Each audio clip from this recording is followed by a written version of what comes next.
Assalamualaikum warahmatullahi wabarakatuh. Kembali lagi bersama saya Wahyu Wulandari dari kelas 10 PJKT 1.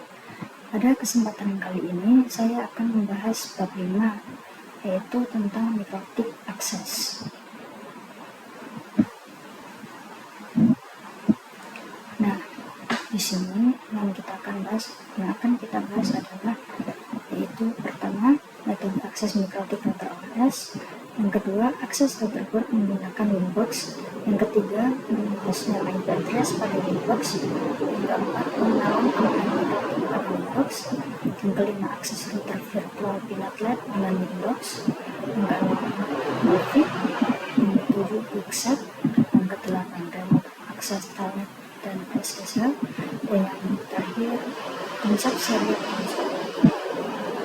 Langsung saja bahas pada pembahasan pertama, yaitu metode akses mikrotik router OS. Nah, mikrotik dapat diakses melalui keyboard, serial console, remote server telnet atau SSH, Winbox, FTP, API, Quickset, dan Movit yang berbasis HTTP, MAC telnet, kalau Winbox terminal menu, dan mikrotik TIK APP. Yang kedua, akses routerboard dengan Winbox. Cara paling mudah dalam mengakses atau mengkonfigurasi router mikrotik adalah menggunakan Winbox atau Windows. Untuk aplikasi Winbox available on Windows terkait macOS dan Linux bisa menggunakan pihak ketiga. Antara router dan laptop dihubungkan menggunakan kabel available access by MAC and IP address. Untuk usernya admin dan passwordnya plain. Untuk mengakses mikrotik, kita memerlukan perangkat mikrotik. Ini adalah perangkat mikrotik dan kabel LAN.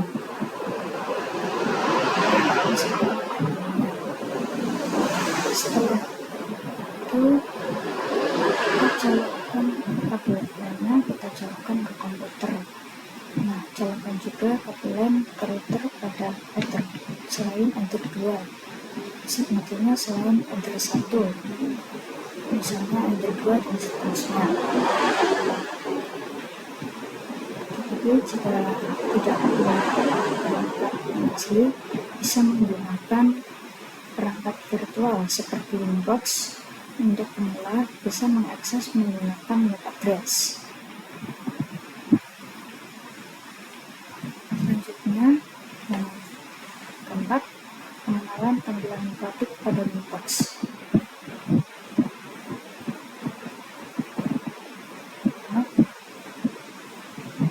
Lanjut nomor 3, menu hostname IP address. Hostname merupakan penamaan dari suatu perangkat.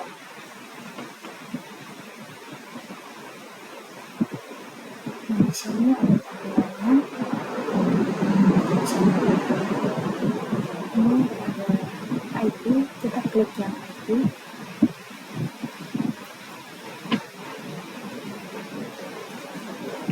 Selanjutnya kita klik sistem, lalu identity.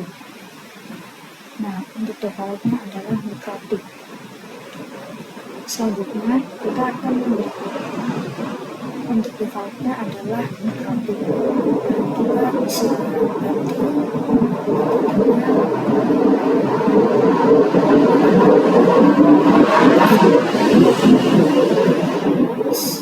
sesuai keinginan. Nah, yang keempat yaitu pengenalan tampilan mikrotik pada Winbox. Yang pertama ada connect to, gambarnya kurang jelas ya. Yang pertama ada connect to. Langkah awal untuk mengakses mikrotik itu adalah langkah awal untuk mengakses mikrotik. Selanjutnya ada login. Login adalah opsi user yang digunakan untuk mengakses mikrotik. Secara default, loginnya admin. Password, jika belum pernah memberikan password, defaultnya kosong. Nah, Jika kita ingin memberikan password, ketik saja di sini. Selanjutnya ada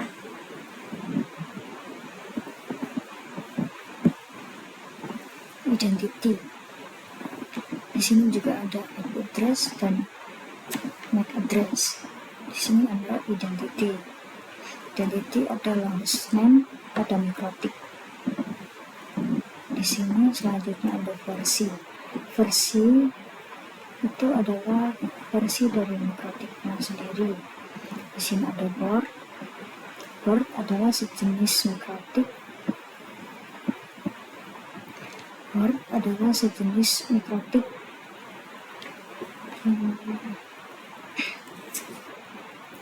yang kita gunakan.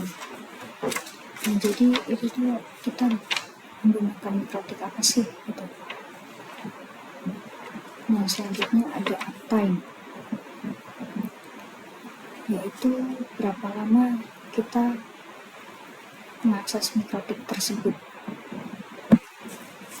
Selanjutnya akses virtual Mikrotik VNetLab dengan Winbox. VNetLab adalah lab alat emulator jaringan paket.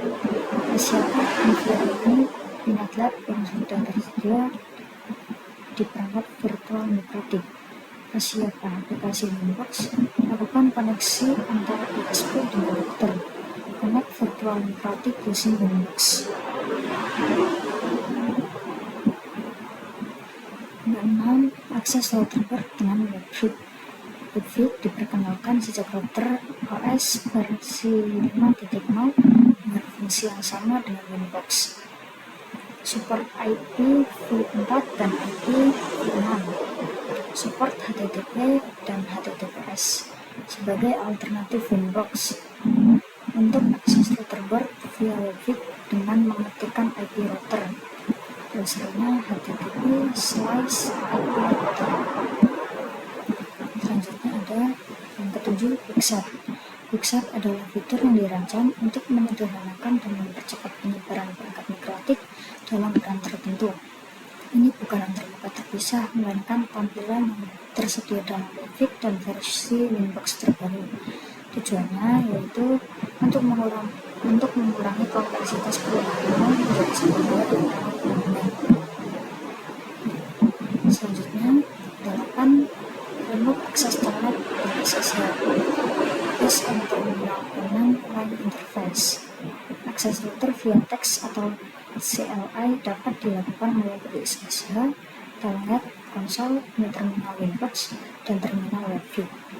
Digunakan untuk merunning script atau ketika akan mengakses router dengan keterbatasan bandwidth.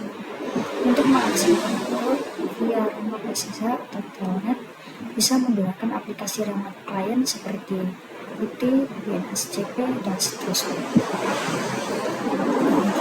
Serial konsol. Serial konsol digunakan apabila kita lupa atau salah dan telah mendisable semua interface pada Mikrotik. Serial konsol dibutuhkan saat kita menggunakan net install. Remote via serial konsol membutuhkan kabel DB9 atau konverter USB ke DB9. Menggunakan program hyperterminal baud rate 1190, data bits 8, parity 6, stop bits 1, dan flow control 0. Nah, kita itu bisa menggunakan port serial connect ini ya. Port serial konsol terdapat pada router board, dan hanya Mikrotik yang mempunyai port serial konsol saja yang bisa menggunakan metode serial konsol. Hanya router kelas atas dan kelas menengah yang bisa memiliki port serial konsol. Ini port serial konsol. Nah, itu saja yang dapat saya sampaikan. Kurang lebihnya mohon maaf dan terima kasih. Wassalamualaikum warahmatullahi wabarakatuh.